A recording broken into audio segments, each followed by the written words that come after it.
प्रधानमंत्री जी का 2 महीना मात्र बचा है जन्मदिन को, और उन्होंने सबसे पहले विश्वकर्मा योजना, एक उनकी जो बहुत बड़ी आम आदमी, मोची, निषाद, मलाह ऐसे वर्गों के लिए यह योजना लाई गई।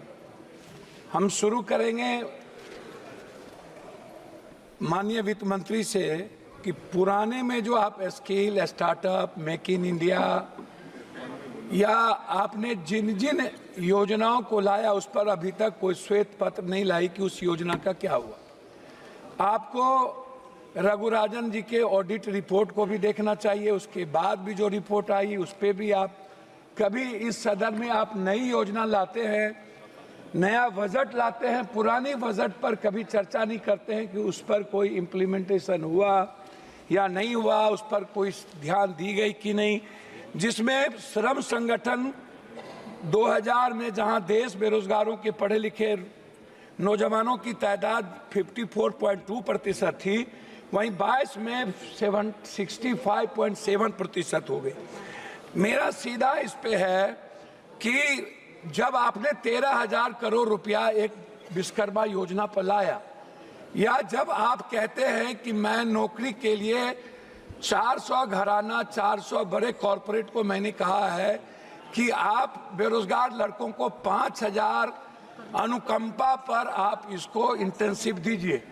मैं पूछना चाहूंगा ये इंटेंसिव कब मिलेगा? जब 40,000 लगभग कॉरपोरेट के पहले से उसके यहाँ काम करने वाले लोग हैं। तो 2 करोड़ की योजना में, 2 करोड़ की नौकरी में 25,000 एक कॉरपोरेट पर कहां से वो आएगा? ये जरा सा हमें बताएं, ये कौन सा झूठ वाली बात है बेरोजगारों के लिए। दूसरी चीज, रोजगार पर जब आप बात करते हैं तो इस देश में सबसे ज्यादा इंडस्ट्री किस पर है? वो है फूड प्रोसेसिंग पर, वो है पर्यटन पर, वो है टेक्सटाइल पर, बुनकर पर, वो है कालीन पे। टेक्सटाइल योजना पर इनका टैक्स कितना बड़ा आप उसको देख लीजिए कि टेक्सटाइल पर इन्होंने कोई छूट नहीं दी, कोई टैक्सेस नहीं दिया और टैक्स को बढ़ा दिया। जब हम टेक्सटाइल को बढ़ावा नहीं देंगे तो रोजगार कहां से डेवलप होगा? तो जब हम फूड प्रोसेसिंग, जो सबसे ज्यादा यूपी, बिहार या जहां पर भी दलहन तेलहन, जब हम बात करते हैं मक्का की, मखान की, दूध प्रोडक्टिविटी की, उसके चीजों की, उस पर टैक्सेस को आप बढ़ाए हुए हैं। आप जो सबसे ज्यादा काम करने वाली 70-80% महिलाएं हैं, हमारी बेटियां हैं, उस पर आपके लिए कोई नई योजना नहीं है। आपने क्या किया? आप हमको, आपने जितनी बजट लाई है आप सीधा का सीधा कॉर्पोरेट कॉर्पोरेट कॉर्पोरेट। लेकिन जब हम बात करते हैं जो आम आदमी से जुड़ा हुआ है, जिसको सब लोग कह रहे हैं, इवन मंत्री जी हमारे गडकरी साहब ने भी जो हेल्थ से जुड़े 18% जीएसटी की बात की। हम अस्पताल को फ्रीडम दे रहे हैं, लेकिन जो आम आदमी की दवाई है, उसका जो इक्विपमेंट है, अल्ट्रासाउंड है, सीटी स्कैन है, एमआरआई है या जांच का विषय है, उस पर हम बोझ डाल रहे हैं। तो आम आदमी को कहां से बेनिफिट मिलेगा? अभी सबसे बड़ी बात क्या है, बैंक की जब बात आती है अध्यक्ष सभापति महोदया, तो बैंक क्या करती है?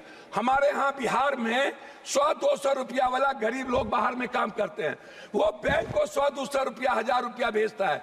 बैंक मिनिमम बैलेंस के लिए 1000, 5000, 7000 रुपया काट लेता है।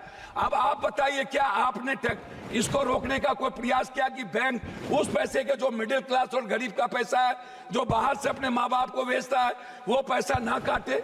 ये इस पर आपने कभी चर्चा की कि बैंक जिस तरीके से आज बैंक आपका बैंक आपको कितना पर लोन देता है? आपने बैंक को क्या बेनिफिट दी? या बैंक को आपने क्या कहा? जो बांग्लादेश में आज जो मोहम्मद यूनुस को वहां बनाने की मांग उठी, क्यों उठा? उसका कारण क्या था? उसके सबसे बड़े कारण थे कि उन्होंने बैंकिंग सेक्टर को आम लोगों के लिए उसके लिवलाइज, उसको लोन का, उसके ब्याज और उसकी सूद को कम किया। लेकिन क्या मिडिल क्लास कोई गरीब आदमी कर सकता है? हम आते हैं किसान पर, आपने किसान पर टैक्स नहीं बढ़ाया, लेकिन आपने क्या किया? 50 किलो खाद को आपने 45 किलो कर दिया, आपने 40 किलो कर दिया। मैं जानना चाहता हूं कि 45 किलो को 50 किलो को क्यों कम कर दिया? दूसरी चीज जो सबसे बड़ी बात है उसको मैं आपसे कहना चाहूंगा कि मैडम बार बार रोजगार की बात होती है, बार बार यूथ की बात होती है, एजुकेशन की बात होती है। हमें आप मैडम बताइए, दलितों को स्कॉलरशिप मिलता था, स्कॉलरशिप में अब क्या किया गया, उस दलित के स्कॉलरशिप को रोक दिया गया। कहा गया पहले तुम एडमिशन लो, 60% जब तुम्हारा, मैडम मैं आ रहा हूं, 60% जब तुम्हारा होगा अटेंडेंस तब हम तुमको स्कॉलर देंगे। इस तरह मिनिमम मदरसे की आप चीजों को 2 करोड़ कर दिए। आप अल्पसंख्यक जैसे मौलाना आजाद जो फेलोशिप था उसको आपने बंद कर दिया।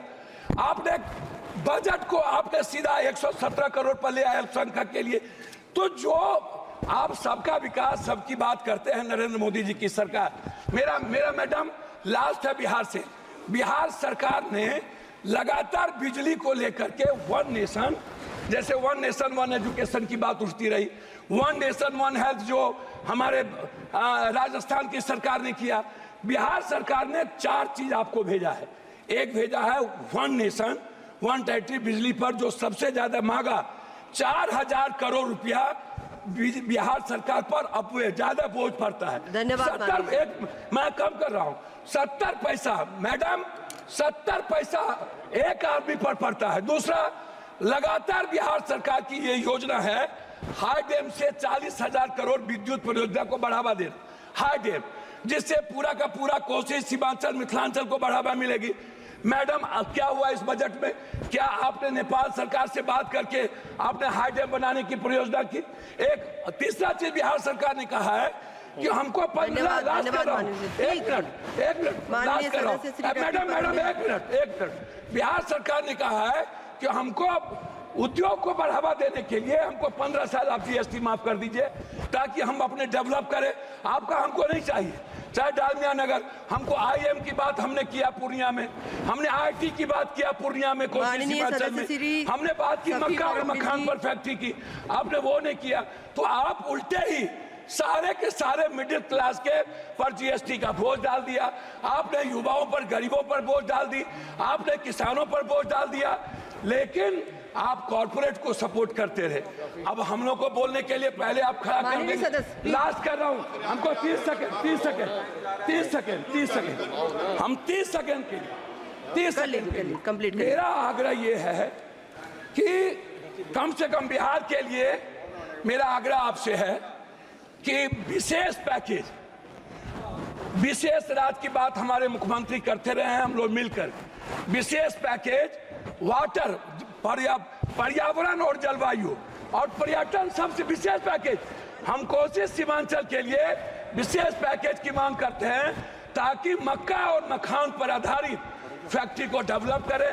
हम अधिक से अधिक बिहार में हम एयरपोर्ट को डेवलप करें, इसके लिए आपकी कोई योजना नहीं है। बहुत बहुत धन्यवाद मैडम, बार बार।